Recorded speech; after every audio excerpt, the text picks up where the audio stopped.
अरे अरे अरे अरे अरे अरे, तुम्हें क्या लगा मैम आएंगे नहीं क्या? बोर्ड्स आ गया, मैम तो अब आपको हर जगह पढ़ाती हुई दिखाई देगी।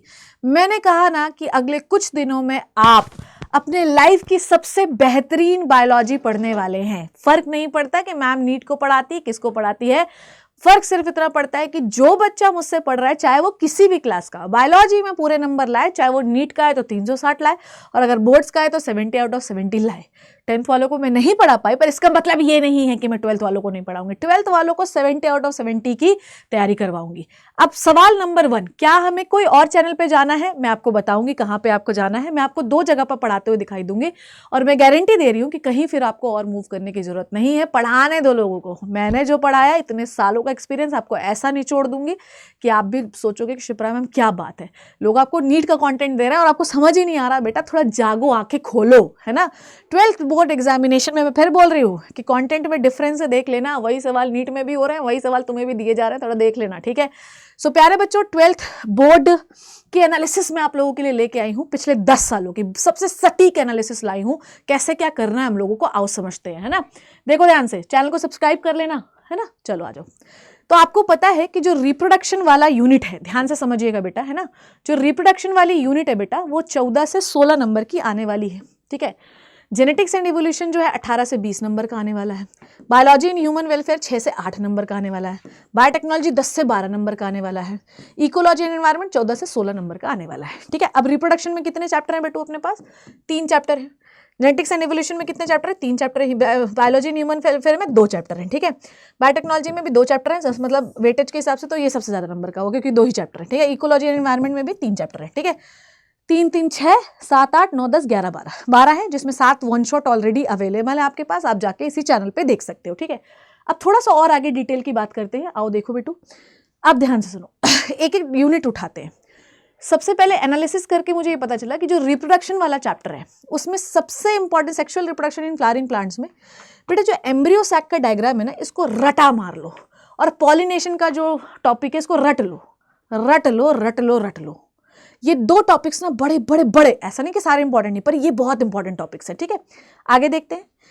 ह्यूमन रिप्रोडक्शन में जो बेटा menstrual cycle, spermatogenesis, oogenesis, parturition और प्लेसेंटा के हार्मोन, ये बड़े इंपॉर्टेंट है। और इवन ग्राफ वाला भी मेंस्ट्रुएशन में क्वेश्चन आ जाता है, बड़े वाले में जो 5 नंबर का क्वेश्चन आता है। फिर रिप्रोडक्टिव हेल्थ, ठीक है। रिप्रोडक्टिव हेल्थ ART टेक्निक्स, ठीक है। रिप्रोडक्टिव हेल्थ में मतलब जितनी भी असिस्टेड रिप्रोडक्टिव टेक्नोलॉजी, मतलब IUDs, रिप्रोडक्टिव हेल्थ में 2 ही चीजें तो हैं, एक असिस्टेड रिप्रोडक्टिव टेक्नोलॉजी और कॉन्ट्रासेप्टिव डिवाइस, 2 ही चीजें हैं, दोनों चीजें आएंगी, इंपॉर्टेंट है। अब देखो ध्यान से कि इस पूरे यूनिट में से हमने क्या क्या एक्सपेक्ट किया है कुछ सालों में। एक लॉन्ग क्वेश्चन आता है 5 नंबर का, और 2-3 शॉर्ट क्वेश्चन आते हैं, ठीक है। और वेरी शॉर्ट क्वेश्चन, मतलब वेरी शॉर्ट और शॉर्ट मिला के 2-3 आते हैं।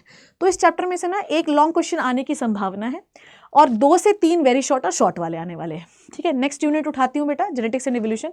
मेंडेलियन इनहेरिटेंस बेटा, ये सेक्स आता है इससे क्वेश्चन, मेंडेलियन इनहेरिटेंस, क्रॉस पे क्वेश्चन आता है, डिजीज पे क्वेश्चन आता है, ठीक है, सेक्स डिटर्मिनेशन पे आता है।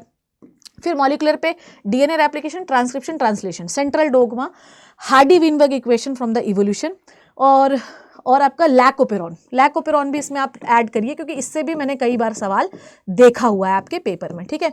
हार्डी-विनबर्ग प्रिंसिपल, न्यूमेरिकल बेस्ड आता है। इवोल्यूशन में डार्विन और लैमार्क की थ्योरी पर आता है क्वेश्चन। अब इस यूनिट में से क्या कितने एक्सपेक्ट हम कर रहे हैं क्वेश्चन? 1 से 2 लॉन्ग क्वेश्चन आ सकते हैं, 2 लॉन्ग क्वेश्चन इस पूरी यूनिट में, तीनों चैप्टर में से, और 3 से 4 शॉर्ट वाले क्वेश्चन, 3 से 4, मतलब इससे ज्यादा क्वेश्चन आने की संभावना है, क्योंकि ऑब्वियसली नंबर ज्यादा है। अब आ जाओ नेक्स्ट यूनिट पे देखते हैं, बायोलॉजी इन ह्यूमन वेलफेयर।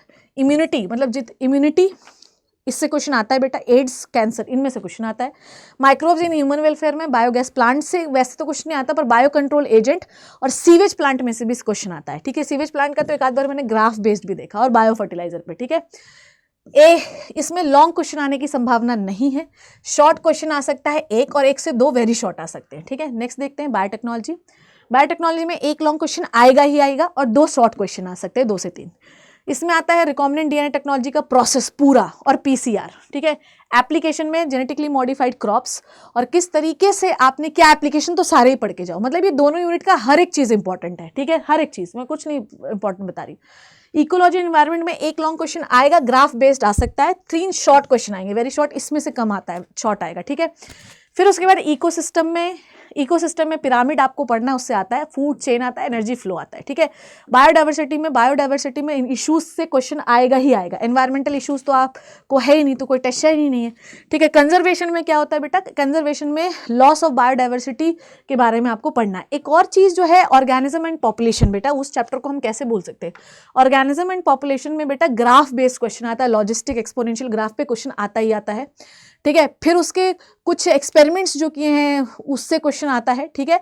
तो ये कुछ इंपॉर्टेंट टॉपिक्स है, आपको ये इंपॉर्टेंट देखना जरूरी है कि एक लॉन्ग क्वेश्चन 5 नंबर का और 3 शॉर्ट क्वेश्चन आते हैं। ऑर्गेनिज्म एंड पॉपुलेशन में आपको ग्राफ एक तो याद कर लेना है, कुछ भी करो याद करना, और इंटरेक्शन पे क्वेश्चन आता है। तो 2 इंपॉर्टेंट टॉपिक है, ग्राफ और इंटरेक्शन, इनमें से सवाल आपको आएगा ही आएगा, ठीक है। डन। अब ध्यान से देखिएगा, ठीक है। स्ट्रैटेजी देख लो। मोस्ट रिपीटेड टॉपिक्स जो पिछले कुछ सालों में दिए गए हैं, Mendelian genetics, human reproduction, biotechnology tools, human reproduction and ecosystem and biodiversity, इन चैप्टर में से बहुत सारे सवाल आते हैं, ठीक है। Most important diagrams, embryo sac का structure, DNA replication, recombinant DNA technology की प्रोसेस, फूड चेन और इकोलॉजिकल पिरामिड, ये रिपीटेड डायग्राम्स हैं। केस बेस्ड एंड जो है तो असर्शन रीजन के क्वेश्चन लास्ट के कुछ ईयर से 10 से ज़्यादा बढ़ चुके हैं, मतलब 10 से 12 नंबर के ये आपके आने लगे हैं, केस बेस्ड क्वेश्चन और असर्शन रीजन वाले, ठीक है। आपको एप्लीकेशन बेस्ड लर्निंग पे, क्योंकि जो सवालों का पैटर्न है वो चेंज हो गया है। मैंने आपको बताया कि आपको फिजिक्स का पेपर क्यों टफ लगा, क्योंकि आपने एप्लीकेशन बेस्ड स्टडी नहीं किया। आपको यहाँ मिलेगी application based study, Shipra ma'am आपको पढ़ाएगी। अगले कुछ महीने में मेरी #STB आर्मी बहुत बेहतरीन बायोलॉजी पढ़ने वाली है। कल मैं आपके टोटल 2 सेशंस लेने वाली हूँ, एक स्ट्रैटेजी सेशन लेने वाली हूँ और एक पढ़ाने का सेशन लेने वाली हूँ। कल शाम को 6 बजे मैं आपका लेने वाली हूँ फर्स्ट यूनिट के सबसे इंपॉर्टेंट क्वेश्चन, और एक स्ट्रैटेजी सेशन लेने वाली हूँ जो इसी चैनल पर मैं आपको बताऊंगी कि कहाँ पे मिलेगा। प्यारे बच्चों रेडी हो जाओ, कमर कस लो, मैंने वादा किया है तो वो मैं कराऊंगी। The pain feel you today will be strength of the tomorrow, ये बात याद रखना। आई होप आप सभी लोग खुश हैं, और याद रखना कि इस कुछ महीनों में आप इस पूरे इंडिया की सबसे बेहतरीन biology from the best teacher से पढ़ने वाले, गारंटी है मेरी। थैंक यू सो मच बच्चों, take care and bye bye, and please choose wisely, ठीक है, वाइसली, कहीं भी मत भागिए, यहीं पे पढ़ाऊंगी सारा।